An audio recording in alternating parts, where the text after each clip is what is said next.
오늘은 24학년도 6월 21번 밑줄친 문장의 의미 한번 해설해 볼게요. 우선 들어가기 전에 밑줄친 문장의 의미 같은 경우는 첫 번째, 글을 잘 읽는 게 우선입니다. 두 번째, 밑줄친 부분과 글의 내용을 결부해서 의미를 도출해야 합니다. 그래서 이 두 가지를 내가 어떻게 해나가는지를 보여드리겠습니다. 우선 첫 문장 보면 어떤 폭과 깊이의 균형을 잡기 위해 우리는 생각해야 한대. 여기 나데이 법이 나온 거예요. 번아웃을 상태가 아닌 뭐로? 스펙트럼으로 생각을 해야 한대요. 우리가 균형과 깊이를 잡기 위해 번아웃을 상태가 아닌 뭐로? 스펙트럼으로 생각을 해야 한다. 스펙트럼 같은 경우는 어떤 연속적인 띠 같은 거를 우리 스펙트럼이라 하잖아. 스테이트는 어떤 상태가 아닌 스펙트럼으로 생각을 해야 한다.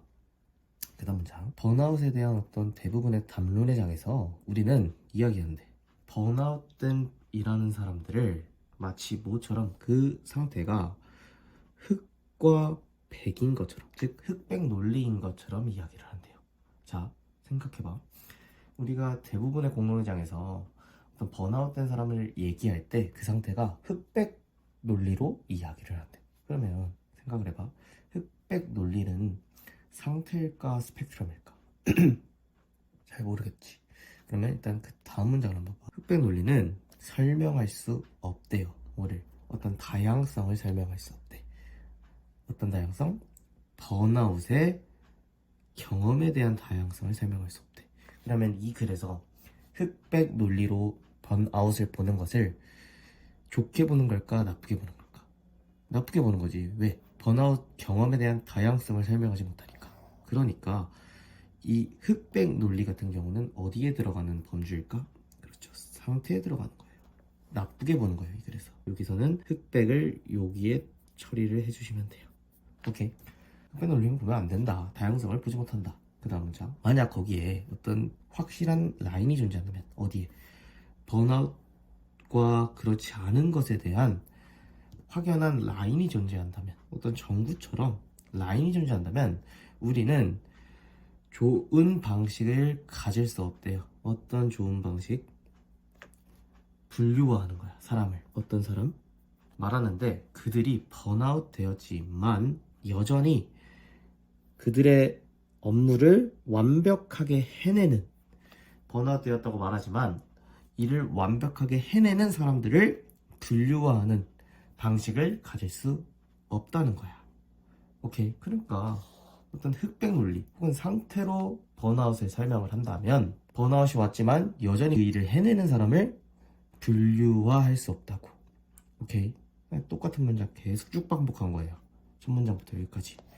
번아웃을 상태 아닌 스펙트럼, 연속적인 것으로 봐야 된다.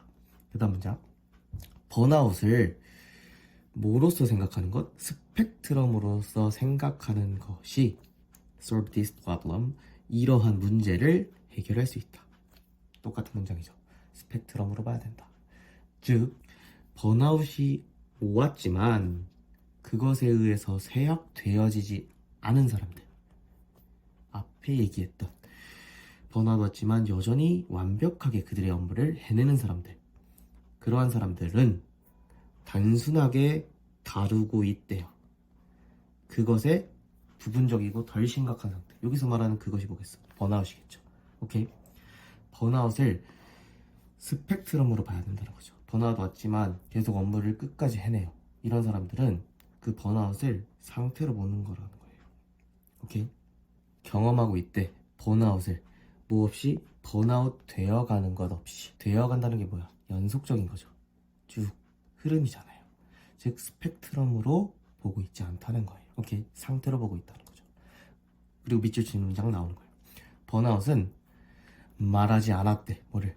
마지막 단어를 말하지 않았대. 똑같은 얘기겠죠. 마지막 단어를 이야기하지 않았다.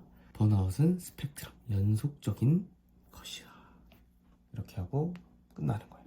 그러니까 지금 우리 글을 잘 읽었다는 건 첫 문장에서 말한 번아웃을 상태가 아닌 스펙트럼으로 봐야 된다 라는 그런 첫 문장을 쭉 유기적으로 연결지어 읽었고, 그 마지막 밑줄친 부분과 글의 내용을 결부했죠. 그래서 의미를 도출한 거죠.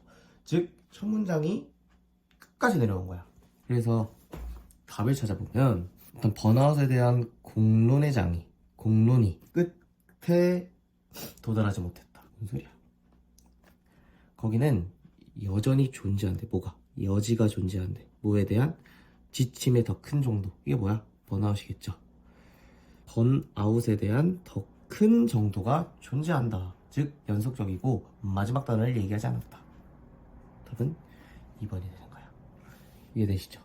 이런 식으로 분석을 해주시면 됩니다.